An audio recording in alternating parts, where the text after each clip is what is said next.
Welcome to State Lobbying Heroes Podcast, a podcast where we delve into the careers and personal life stories of some of the best and the brightest state government relations experts. I'm your host, Deepak, CEO of Legistracker.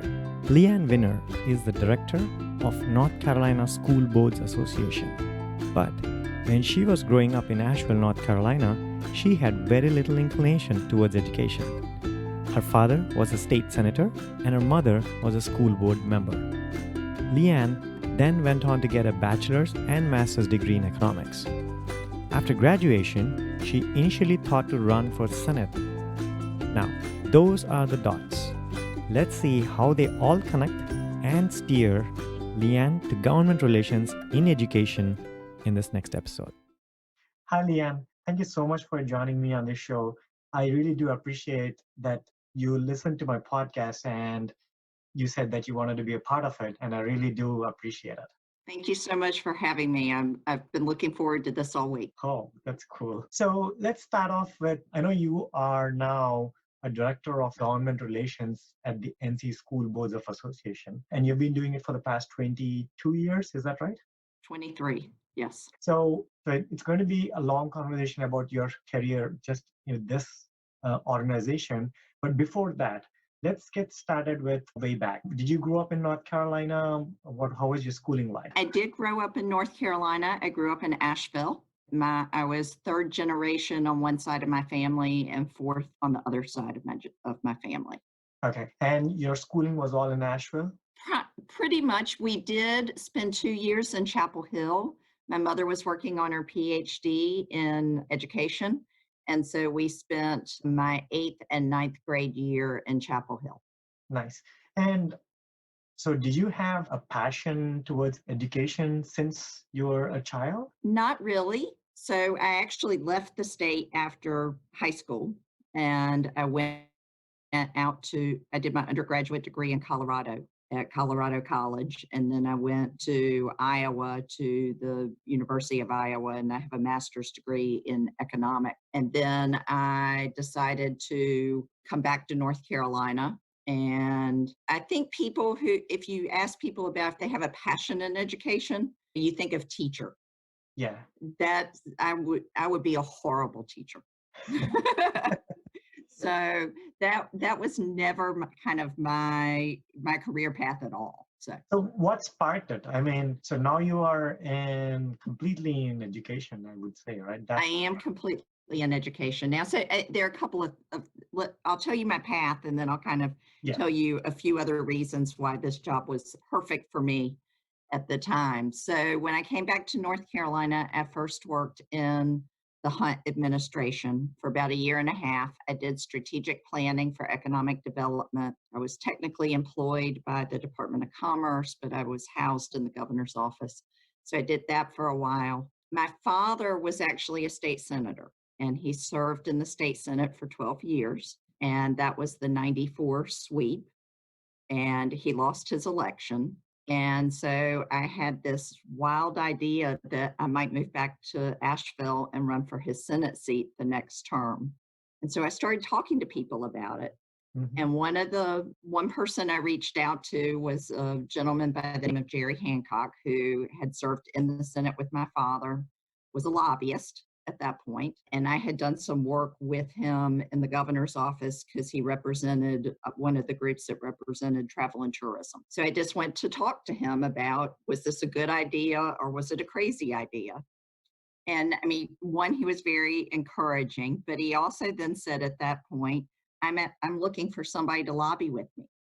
And if you want to come try that, I know you may leave in 1.5 years and go back home, but I would love to have you join me. So I made that switch and I did what is called contract lobbying. He was with a law firm. And so he had a host of clients. So in addition to the travel and tourism client, one of his other big clients was the Lowell Schools Consortium. And so that's how I got into education lobbying. And I lobbied with him for 3 years. And then I was actually getting ready to go back and go to law school. And this position came open at the School Boards Association. And so I've told you about my father a little bit. My mother actually had been a school board member on the Asheville City School Board. And so I was like, this is kind of a perfect combination of my parents.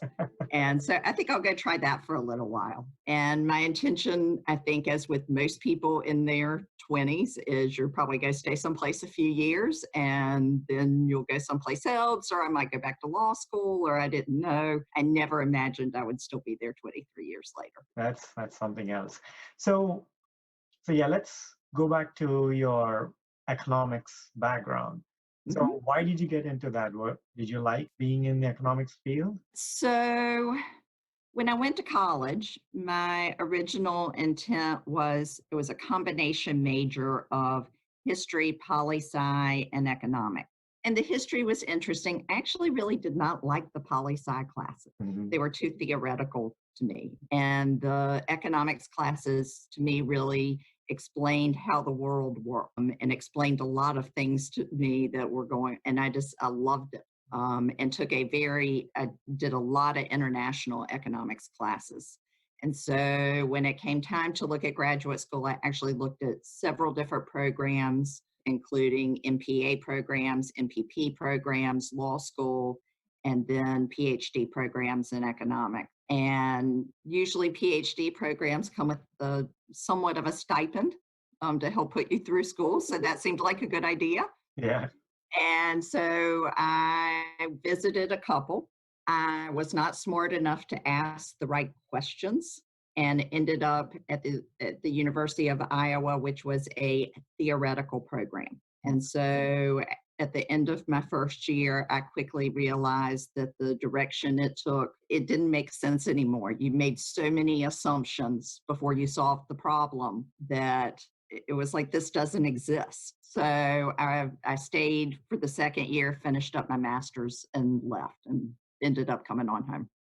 But my original intent was to get my PhD and go work for the IMF or the World Bank. Wow. So it looks like you started off with some intention in economics, and then you said like, okay, let me just switch gears into politics, right? Because you wanted to follow your footsteps of your father. I wouldn't say I wanted to necessarily follow in his footsteps. I looked at a lot of different things after I finished my master's degree. And this was a new position. The state had never done a strategic plan for economic development. And I thought it would be just kind of a good way to get a good survey of different opportunities out there. So So what do you think, like based on the education you've had, what what helped you or what is currently helping you with whatever courses you took there? Is there anything which you can think of which is currently helping you out in your position right now? I do think that there obviously economics is based in numbers. You spend a lot of time working with numbers and spreadsheets and things like that. And so I do think that has helped a lot with some of the types of legislation that we deal with, and being able to manipulate numbers and look at sets of numbers and quickly be able to tell the story and understand the consequences of what is going on with them. Okay. So once you did the contract lobbying piece of it, once you were in Asheville, were you like traveling back and forth to? No, I lived here. Oh, you I did not. I never moved back to Asheville. okay. So can you explain a bit more as to how that helped you to get a position in NCSBA? So one, I got to know all the other education lobbyists, and my predecessor at the School Boards Association, I got to know quite well. His wife was also the chief lobbyist for the State Board of Education. And then, so I got to know them both well. And he actually recommended me to my boss that when he announced his retirement, he said, I think Leanne is somebody that you should talk to.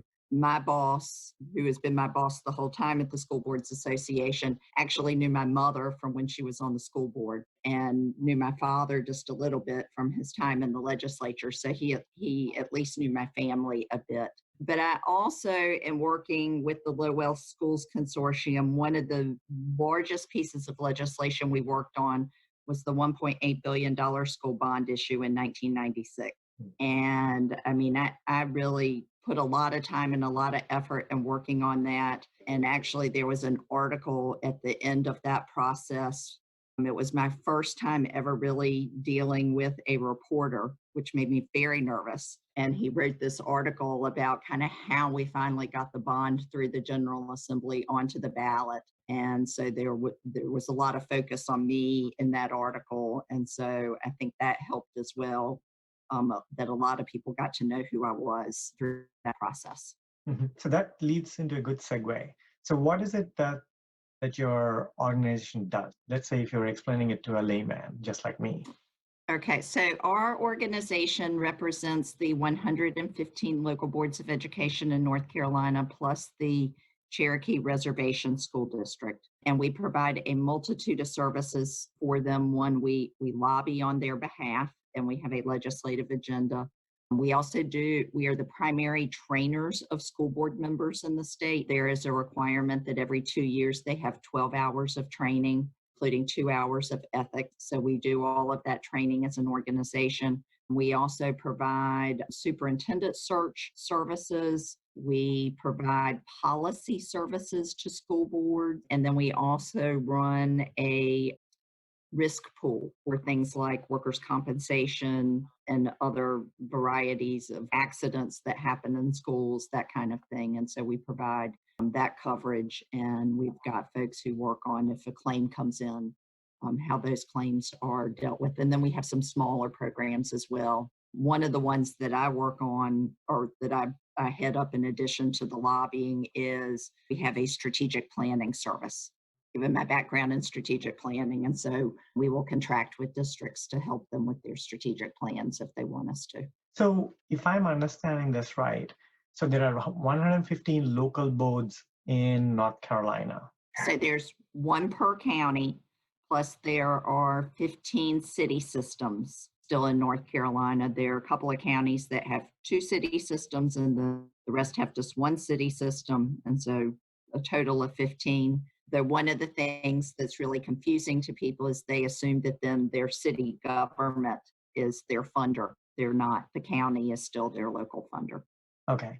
So you kind of represent all these boards, and yes. Do you meet often with all these board members? How often do you meet them? And can you just explain what kind of meetings do you have on a day-to-day basis with them? So we have a board of directors that oversees the organization, and that number varies a little bit, but typically it's around 30 that serve on that board. And so that is 30 of the school districts, and they're done by region. And we essentially have the state divided up into 8 regions. They follow the State Board of Education regions. And so they're geographically dispersed across the state. They are required under our bylaws to meet at least 4 times a year. They will typically meet at least 5, and then sometimes they might meet a few more times than that. Then we have various meetings throughout the year, either through our training department. We have an annual conference in November. And part of that annual conference is a delegate assembly where every school board has delegates, and that's the procedural part of the organization. And then in the month of September, we have district meetings. And there is one in each of the 8 regions of the state. And a school district hosts it, and we move around amongst the school district. It's every Wednesday and Thursday in the month of September. And that's probably where we see the most people, is through that process, because we're the closest to them. And then our training department will do some one-on-ones if a district wants that. And it just depends on what they're looking for. So typically, what kind of issues do you deal with? Well, we deal with funding issues. So how much, there's always the pay component of schools, and how much is the General Assembly going to provide for teacher compensation, principal compensation, other folks that work in the school system, your bus drivers, your cafeteria workers, all of those. What is that going to look like? Then other appropriations for services in the school system, just operational money, and then substantive law issues. And those can run the gamut from, are we going to have a law on the books that controls what our school calendar looks like, to our relationship with charter schools and that legal relationship, to right now we've been spending a lot of time this session working on a school bond issue and having hopefully a large one on the ballot this fall. We've also been working on we had an adverse court case against the state a few years ago. The state still owes the school districts in the state $730 million for school technology. So we've been trying to get them to come up with a payment plan for that. So, I mean, it really runs the gamut. And that's one of the reasons I've been there for 23 years is if I look back and looked at what I worked on 23 years ago, it would be totally different than what I've worked on the last couple of years. So perhaps you should explain that to us. What kind of issues have you seen which has changed over the course of how long ever you have been there? Or how is it now? How has it changed? How has it changed? So, I mean, there are a lot of issues that I'm on my second or third iteration of what it might look like. So, I mean, one that gets talked about a lot is the school calendar issue. When I first started lobbying for the School Boards Association, there was no school calendar law. The legislature did not tell us when we started school and when we ended school. They just told us how many days of school we had to have. And then in 2004, after a couple of years of fighting this out in the legislature, they did pass a law that required us to start on a certain date and end on a certain date. Through the years, there have been a couple of modifications to that. The school community as a whole has been trying to get a lot more flexibility in that. We've not been real successful thus far, but we keep on working on it. Mm-hmm. And then this year, because of all that has happened with COVID-19 and school shutting down, that issue really has kind of taken from this path that it's been on for quite a few years and kind of, I would call, jetted over to the side. And they've had to go in and make some significant modifications, both for this past school year and the upcoming school year. And kind of what is school going to look like. I mean, schools are starting a week early this year from what people traditionally think about. We've had to think about what does year-round look like, and then this whole issue of doing a good job of providing remote education. So looking back, what is the one project or one issue which you felt it was like quite a big of a challenge and you overcame it? I would say one of the biggest fights we've ever had was actually with the charter school community. There was a whole series of cases, but essentially the court said because the public schools were putting money in a specific pot, that it had to be shared with the charter school. But that if we put it in a different pot, we didn't have to share it. And it was things that we really believed did not need to be shared, like pre-K money. They didn't have a pre-K program. We did. We should be sharing our pre-K money with. And so we created a fund called Fund 8. And there's specific legislation that says what can go into Fund 8. And so just getting that passed was a huge accomplishment. And then ever since then, the charter schools have said, no, we should be entitled to that money. And they try to make the argument that we came in the dark of night and stole it from them. Like, no, the court said, as long as we had another pot. And I mean, we spent one entire legislative session trying to negotiate it out. It got down to like 2 items and the negotiation fell apart. They did a whole video campaign. We ended up doing our own video kind of in response to it, but it's been something that and we've held on. They've not been able to make a strong enough argument that any of those pots really should be shared. That's been a very contentious issue. And when was this? It has to deal with which funds we have to share with charter schools. When was this? I mean, I'm sorry. Oh, when was this? Yeah. Sorry. So, I mean, we still see it every year. So it's still ongoing. But I would say the big negotiation was about 5 years ago now. So I know, like what I've heard from all my previous interviews is you have to have a good relationship with a lot of the legislators being a lobbyist. So how do you maintain that kind of relationship? It is very important. And so we do a couple of different things. One, if we have a former school board member who comes to the legislature, we obviously try to spend a lot of time making sure that they are good on our issues and that we stay in contact with them.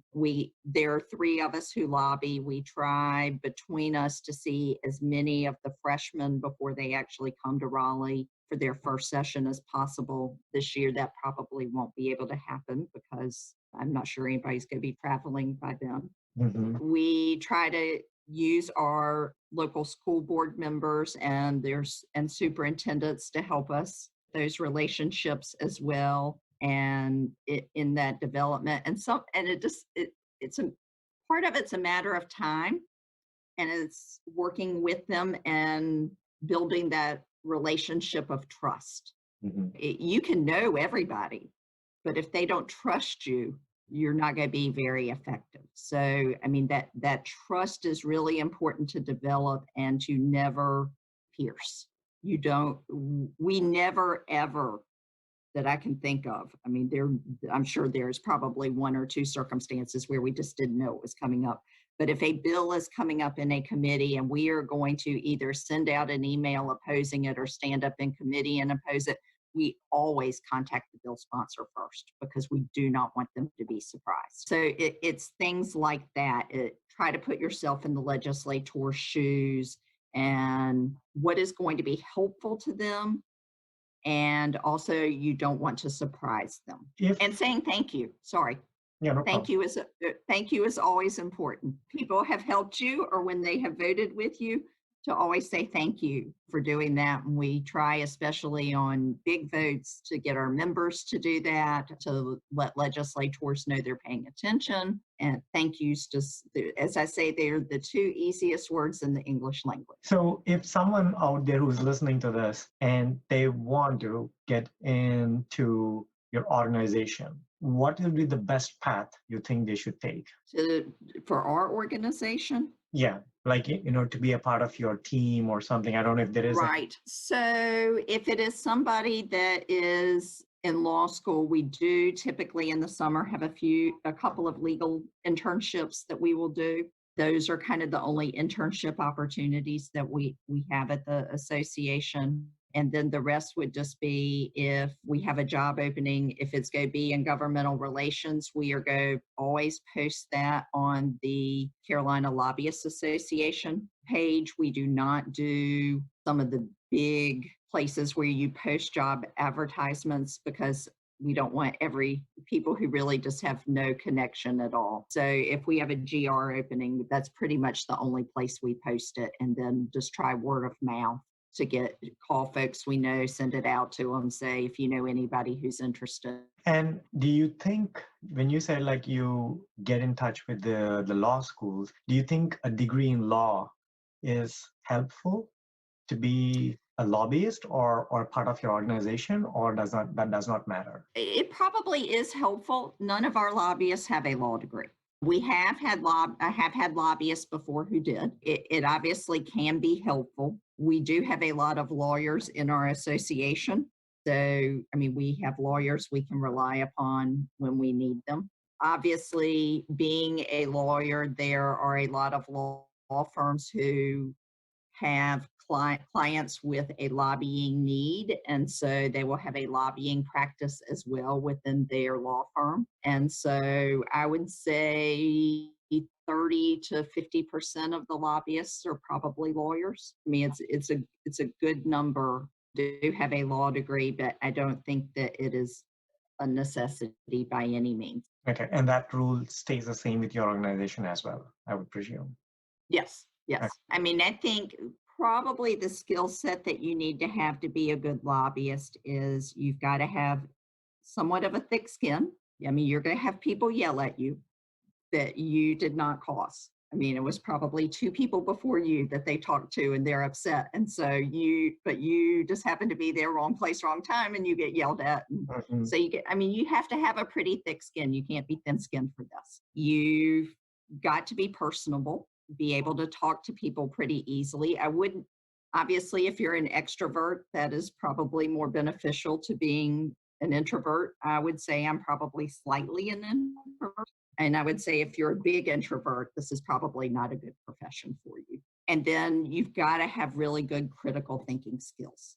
You've got to be able to take issues and understand them and come up with different solutions and just kind of have that good critical thinking skills. So, what kind of resources would you recommend for someone who wants to learn government relations? Is there anything which you can recommend? So there are a couple of things. One, if there's some internship programs at the General Assembly. Those are really helpful. It gets you into working in legislators' offices as a research person for a legislator and really helps introduce folks to the process so they can see what it's all about and gives them kind of a leg up because they get some working knowledge. If it's somebody who has already graduated from college or later in life, every legislator has legislative assistant.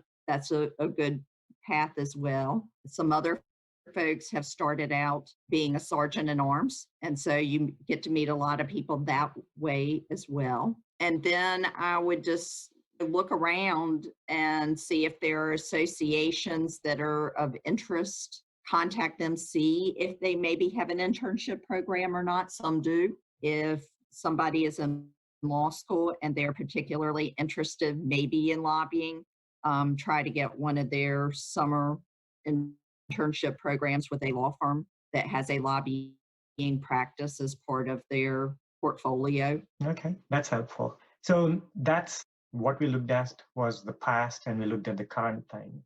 Let's look towards the future. So where do you see the North Carolina politics shaping up and how would that impact whatever you are doing? Anything which you can highlight something? I mean, I think obviously everybody's waiting for the November elections. And so until we get past those, we don't know what we will have.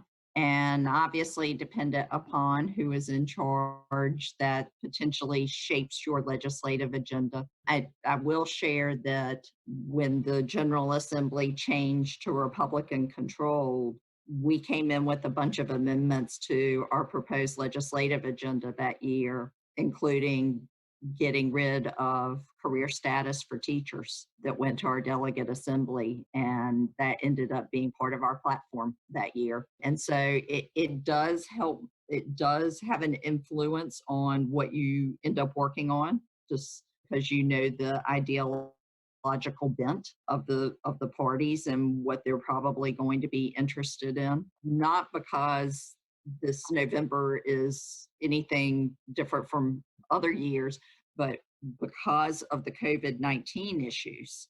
And just because, we don't know what school's going to look like this upcoming year. We don't really know what the needs are going to be. We have delayed our process for setting our legislative agenda for the next legislative session. And we're not going to adopt it until January. So this is one where we will be significantly after the election going through our development process, which has never happened. So I'm just curious to see how that plays out. And what kind of tools do you use to stay current? Do you have any specific set of newspapers you read or any set of technologies do you use? Well, we use all kinds of things. So there are three of us and others in the office as well. We read a lot, whether it be the WRAL site to the News and Observer site to different blogs that are out there. EdNC is one that we read a lot because they concentrate specifically on education issues. What is that? Sorry, EdNC? EdNC. EdNC. And it's all online. We look at some national stuff as well, because we do a little bit of work on the federal level. Probably don't pay quite as much attention to that as we do the state issues. We'll even read local papers. Like if we pick up something on Twitter that is going on in a community in North Carolina with schools that is different and new, we'll go try to track it down in their local media. So I would not say we have like a certain list of 6 things that we do every day. So it's just kind of all over. So in closing remarks, can you tell one piece of advice you would give for anyone who wants to get started as a lobbyist? Sorry, could you repeat that? You were breaking up. Sure. One piece of advice you would give for any upcoming lobbyist, what would it be? I would just say that when you do make those contacts, that you follow back through. That follow through is very important, and that's really something that you want to demonstrate.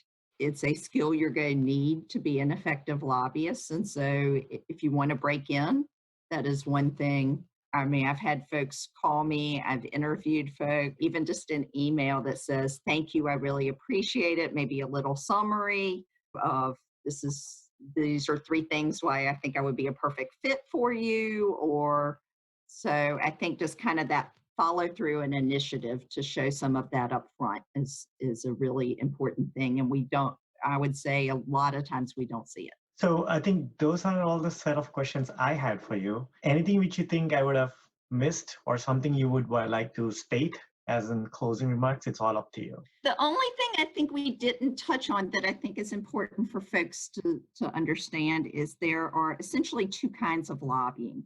There is when you work for an association and you have a set of issues, they may change, and hopefully they're changing over time, or contract lobbying where you have a lot of clients. It may be a client that has one issue and you solve it and they leave and you never see them again.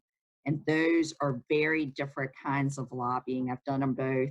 I think probably you can tell by my years with the association, I prefer I know where I need to be and just working those issues and having the institutional knowledge and not feeling like I'm being pulled in 20 different directions. Though, I mean, I can be pulled in 20, but at least I have one client who understands why I was not in committee A because I needed to be in committee B, as opposed to 2 different people who are paying me. And I'm having to tell one of them, I'm sorry, I couldn't deal with your issue today because I was dealing with this other client's issue. So, Yeah. So it is a very different kind of style and of lobbying. And I think folks need to understand that those 2 exist. Awesome. And one question I had. So if you had to look back into your past, and if there was anything which you wanted to change, is there anything you wanted to change? Or you would have thought you wish I did something different? I still there is a part of me that wished I'd gone to law school. When I took this job, I actually was getting ready to take the LSAT again, and I was going to go back to school and get my law degree. There have been times where I do know how to read a bill, and I know what I know and I know what I don't know, and I can strip it apart pretty well. And even my lawyers in the office say, you're the best non-lawyer lawyer around, Leanne. And there's just kind of that credential that I kind of wish I had gotten. Part of it, my family, my father was a lawyer. My husband, who actually also lobbied for many years, is a lawyer. My aunt's a lawyer. My cousin's a lawyer. I mean, I come from a family of lawyers. And so there's just kind of a small part of me that still wishes I'd gone to law school. Okay, there's still time. You can still. No, there's not time. Well, thank you so much. I'm too old to go to law school now. Well, thank you so much, Leanne. It was really a fun talking to you. I really do appreciate, again, you taking the time. And I really learned something about your organization, and I hope someone else got something out of it. I hope so as well. I really enjoyed it, and good luck. Oh, thank you.